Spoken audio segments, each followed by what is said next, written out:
আজকের পৃথিবীতে একদিকে বিশাল অর্থনৈতিক বৈষম্য, আরেকদিকে কমিউনিজম বা ফ্যাসিজমের মতো ভয়ঙ্কর সব আদর্শের লড়াই। এর মধ্যে একটা ন্যায্য সমাজ গড়ার আসল রাস্তাটা কি হতে পারে? এই প্রশ্নটা আজকের নয়, বহু পুরনো। আজ আমরা ঠিক এই বিষয় নিয়েই গভীরে যাব। আমাদের হাতে আছে ১৯৪২ সালের একটি বক্তৃতা, যার শিরোনাম ছিল ইসলামের নতুন বিশ্ব ব্যবস্থা। সময়টা খেয়াল করুন, দ্বিতীয় বিশ্বযুদ্ধের ঠিক মাঝখানে দাঁড়িয়ে কেউ একজন এই বড় প্রশ্নটার উত্তর দেওয়ার চেষ্টা করছেন। ঠিক তাই। আর প্রেক্ষাপটটা অসাধারণ। গোটা বিশ্ব তখন আদর্শের লড়াইয়ে ছিন্নভিন্ন।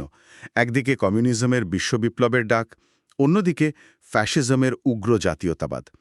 এমন একটা সময়েই বক্তৃতাটি দেওয়া হয়েছিল।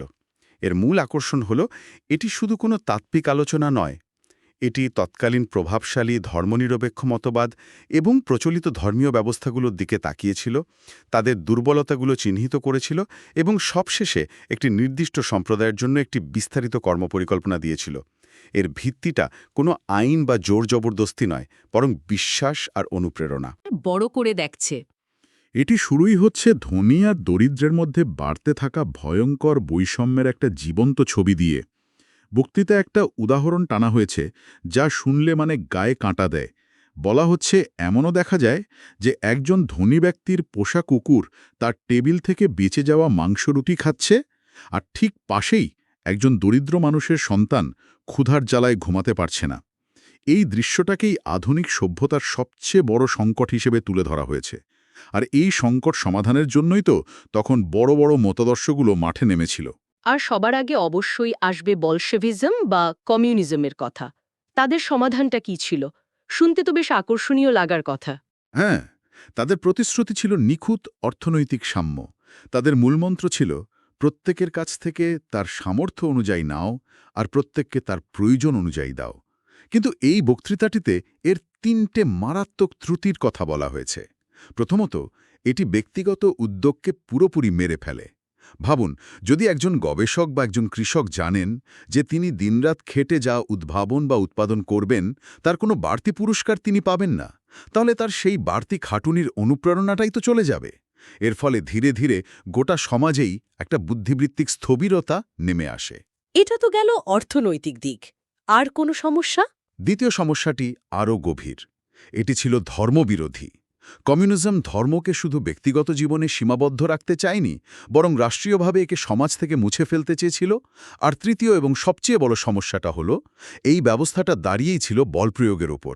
রাশিয়ান অভিজাতদের উদাহরণ দেওয়া হয়েছে, যাদের সমস্ত সম্পত্তি এক কথায় কেড়ে নেওয়া হয়েছিল, তাই না? হ্যাঁ, ঠিক তাই, এক কথায় কেড়ে নেওয়া হয়েছিল এবং তাদের দেশ ছেড়ে পালাতে বাধ্য করা হয়েছিল।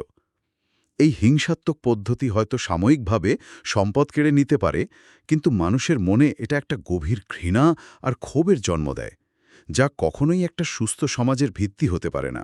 কমিউনিজম যদি বলপ্রয়োগ আর আন্তর্জাতিকতাবাদের কথা বলে, তাহলে এর ঠিক বিপরীত মেরুতে দাঁড়িয়েছিল চরম জাতীয়তাবাদ। ফাসিজম আর নাৎসিবাদ তো এই কমিউনিজমের ঘোর বিরোধী ছিল, তাই না? তারা কিভাবে এই বৈষম্যের সমাধান করতে চেয়েছিল? একদম ঠিক ধরেছেন। তারাও দরিদ্রদের সাহায্য করার কথা বলতো, কিন্তু সেটা একটা ভয়ানক সংকীর্ণ আর উগ্র জাতীয়তাবাদী দৃষ্টিকোণ থেকে। তাদের যুক্তিটা ছিল অনেকটা এরকম: দেশের ভেতরে সম্পদ নিজেদের মধ্যে ভাগাভাগি করে কি হবে যদি দেশটাই গরিব থাকে? তার চেয়ে বরং অন্য দুর্বল দেশগুলোকে আক্রমণ করে তাদের সম্পদ লুট করে এনে নিজেদের জনগণের মধ্যে বিতরণ করা হোক। এতে আমাদের জাতি শক্তিশালী হবে। তার মানে এটা একটা জিরো সাম গেম। আমাদের জিততে হলে তোমাদের হারতেই হবে। এটা তো কোনো বিশ্বজনীন সমাধান হতে পারে না। তখনই না। বক্তৃতাটিতে এর তীব্র সমালোচনা করে বলা হয়েছে যে এই ব্যবস্থাটা এক জাতির কষ্টের ওপর অন্য জাতির সৌভাগ্য তৈরি করে। এটা সার্বজনীন তো নয়ই, বরং আরও বড় সংঘাতের জন্ম দেয়। আর এটাও ধর্মের ওপর নানা বিধিনিষেধ আরোপ করেছিল, কারণ তাদের কাছে জাতি, রক্ত আর রাষ্ট্রই ছিল সর্বোচ্চ আদর্শ, তার উপরে আর কিছু নেই। বেশ, তাহলে ধর্মনিরপেক্ষ দুটি বড় সমাধানই ত্রুটিপূর্ণ বলে প্রমাণিত হল। এরপর বক্তৃতাটি স্বাভাবিকভাবেই ধর্মের দিকে তাকায়। বিশ্বের প্রধান ধর্মগুলোর প্রচলিত ব্যাখ্যায় কি কোনো সমাধান খুঁজে পাওয়া গিয়েছিল? যেমন ধরুন, হিন্দু ধর্ম বা খ্রিস্ট ধর্মের কথা যদি বলি। এখানে বিশ্লেষণটা বেশ সমালোচনামূলক, আর এটা মনে রাখা জরুরি যে এটা ১৯৪২ সালের প্রেক্ষাপটে করা একটি নির্দিষ্ট ব্যাখ্যা। হিন্দু ধর্মের ক্ষেত্রে বক্তৃতাটির যুক্তি হল কর্মফল এবং বর্ণপ্রথার মতো ধারণাগুলো সামাজিক পরিবর্তনের পথে একটা বড় বাধা তৈরি করে।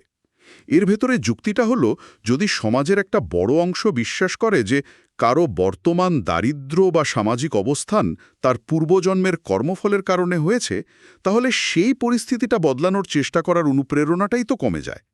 বক্তৃতাটি দাবি করছে এই ধারণা সামাজিক কাঠামোকে একরকম অপরিবর্তনীয় এবং পূর্ব নির্ধারিত হিসেবে প্রতিষ্ঠা করে। তার মানে এই সোর্সের যুক্তি অনুযায়ী এটা এক ধরনের সামাজিক স্থিরতা তৈরি করতে পারে। এটাই কি মূল পয়েন্ট? হ্যাঁ, এই বক্তৃতাটির দৃষ্টিকোণ থেকে মূল পয়েন্ট এটাই। এটি বলছে যে এই বিশ্বাস পরিবর্তনের চেষ্টাকে নিরুৎসাহিত করে। আবার বলছি, এটা সেই সময়ের একটি বিশেষ গোষ্ঠীর ব্যাখ্যা। এ বিষয়ে অবশ্যই অনেক ভিন্নমত থাকতে পারে। আর খ্রিস্ট ধর্মের ক্ষেত্রে যুক্তিটি আরও অন্যরকম। বক্তৃতাটি বলছে আইন একটি অভিশাপ। খ্রিস্ট ধর্মতত্ত্বের এই ধারণাটির কারণে তাদের কোনো সুস্পষ্ট এবং বিস্তৃত আর্থসামাজিক কর্মসূচি গড়ে ওঠেনি। অর্থাৎ যেহেতু কোনো সুনির্দিষ্ট আইন বা নিয়মকানুনের কাঠামো নেই, তাই তারা সময়ের সবচেয়ে প্রভাবশালী শক্তির সঙ্গে নিজেদের মানিয়ে নেয়। এর ফলে তারাও সেই সময় সংকট মোকাবেলার জন্য কোনো কার্যকর বিকল্প মডেল দিতে পারেনি। মাহ, দারুণ বিশ্লেষণ। তাহলে দাঁড়ালো ধর্মনিরপেক্ষ ব্যবস্থাগুলো ছিল হিংসাত্মক বা সংকীর্ণ, আর তৎকালীন প্রচলিত ধর্মীয় ব্যাখ্যাগুলোতে পরিবর্তনের কোনো সুস্পষ্ট রোডম্যাপ ছিল না। এই শূন্যস্থান পূরণ করতে গিয়ে ইসলামের নতুন বিশ্ব ব্যবস্থার প্রস্তাবনাটি আসে। ঠিক তাই। অন্যদের সমালোচনা করার পর বক্তৃতাটি তার নিজস্ব রূপরেখা তুলে ধরে। এটি শুরু হয় 4টি মৌলিক ইসলামী অর্থনৈতিক নীতির মাধ্যমে। এগুলো হল: ১. উত্তরাধিকার আইন, যা নিশ্চিত করে যে সম্পদ একজনের হাতে জমা না থেকে পরিবারের অনেকের মধ্যে ছড়িয়ে যায়। ২.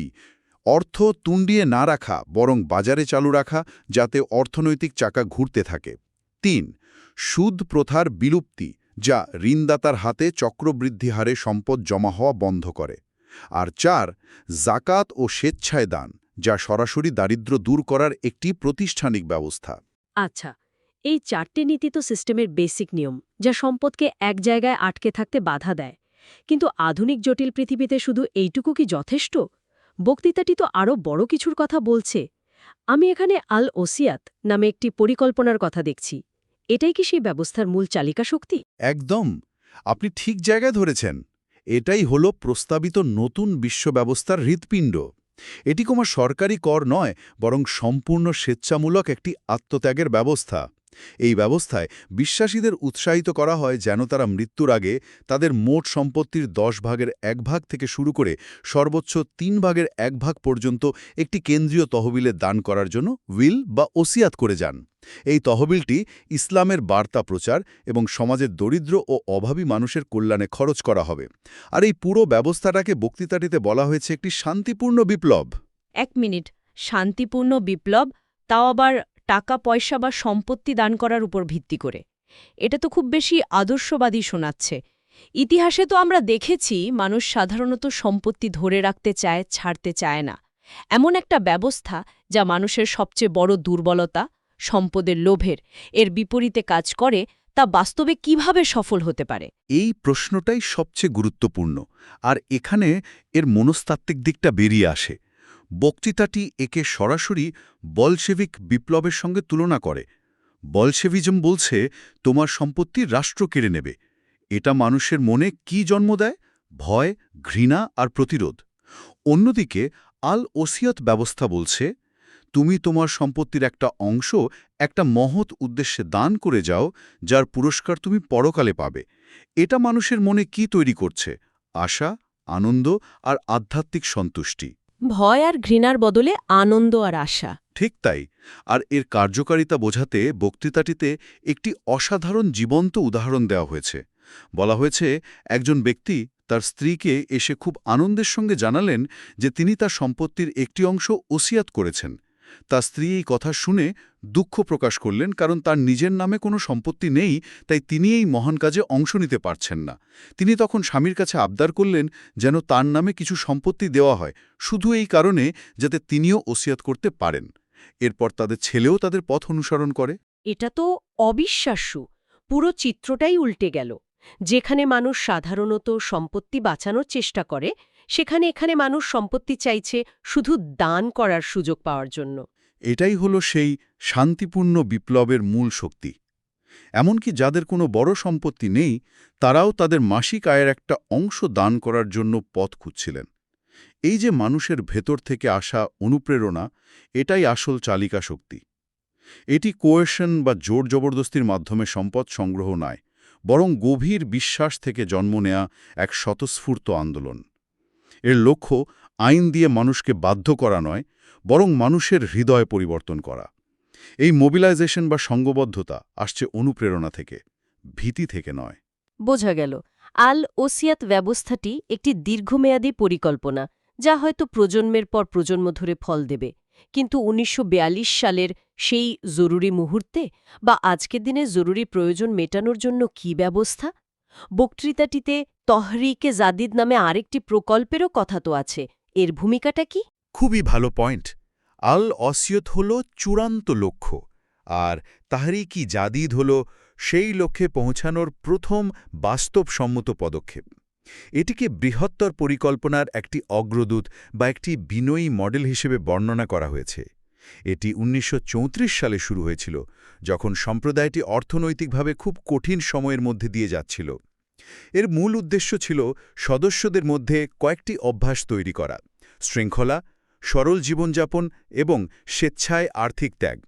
এই তহবিলের মাধ্যমে সম্প্রদায়ের বার্তা বিশ্বজুড়ে প্রচার করা এবং অন্যান্য প্রাতিষ্ঠানিক প্রয়োজন মেটানোর কাজ শুরু হয়। তাহলে আমি যদি ঠিক বুঝে থাকি, তাহরিকে জাদিদ হল সেই ট্রেনিং গ্রাউন্ড যা সদস্যদের দীর্ঘমেয়াদী ত্যাগের জন্য প্রস্তুত করে, আর আল ওসিয়ত হল সেই চূড়ান্ত পরিকল্পনা যা দিয়ে নতুন সমাজটা গড়া হবে, একটা আরেকটার পরিপূরক। একদম নিখুঁতভাবে বলেছেন। তাহরিক-ই জাদিদ সম্প্রদায়ের ভিত্তিটাকে শক্তিশালী করে, এর নাগাল বাড়ায়। আর সম্প্রদায় যত বড় আর শক্তিশালী হবে, আল ওসিয়ত ব্যবস্থাও তত বেশি কার্যকর হবে। এটি ছিল একটি অত্যন্ত বাস্তবসম্মত এবং দূরদর্শী পরিকল্পনা। বৃহত্তর লক্ষ্যের দিকে এটি ছিল একটি নক্কর প্রথম পদক্ষেপ। তাহলে পুরো আলোচনার সারমর্মটা কি দাঁড়ালো? আমরা ১৯৪২ সালের এমন একটি বক্তৃতা দেখলাম যা তার সময়ের ভয়ঙ্কর আদর্শগত বিশৃঙ্খলার, কমিউনিজম এবং ফ্যাসিজমের বিরুদ্ধে একটি প্রতিক্রিয়া। এটি একদিকে হিংসাত্মক বিপ্লবকে প্রত্যাখ্যান করছে, অন্যদিকে জাতীয়তাবাদী শোষণকেও বাতিল করে দিচ্ছে। এর বদলে এটি বিশ্বাসের ওপর ভিত্তি করে সম্পদ সংগ্রহের একটি বিশ্বজনীন এবং পুরোপুরি স্বেচ্ছাসেবী ব্যবস্থার প্রস্তাব দিচ্ছে। হ্যাঁ, আর সবশেষে এটা আমাদের আজকের দিনের জন্য একটা অত্যন্ত উত্তেজক প্রশ্ন রেখে যায়। একটা সমাজে সত্যিকারের মৌলিক এবং স্থায়ী পরিবর্তন ঠিক কিভাবে আসে? একটি ন্যায্য বিশ্বব্যবস্থা কি বিংশ শতাব্দীর অনেক মতাদর্শের মতো রাষ্ট্রীয় ক্ষমতা, বলপ্রয়োগ আর আইন দিয়ে ওপর থেকে চাপিয়ে দেওয়া সম্ভব? নাকি এর জন্য মানুষের মূল্যবোধে একটি মৌলিক, ভেতর থেকে আসা পরিবর্তন দরকার? এমন একটি পরিবর্তন যেখানে মানুষ তার কষ্টার্জিত সম্পত্তির একটি অংশ দান করে, বাধ্য হয়ে বা কর হিসেবে নয়, বরং একটি উন্নত বিশ্ব এবং একটি উচ্চতর আদর্শে বিশ্বাসী হয়ে স্বেচ্ছায়। এই ১৯৪২ সালের বক্তৃতাটি অত্যন্ত স্পষ্টভাবে দ্বিতীয় পথটির পক্ষেই তার রায় দিয়েছে।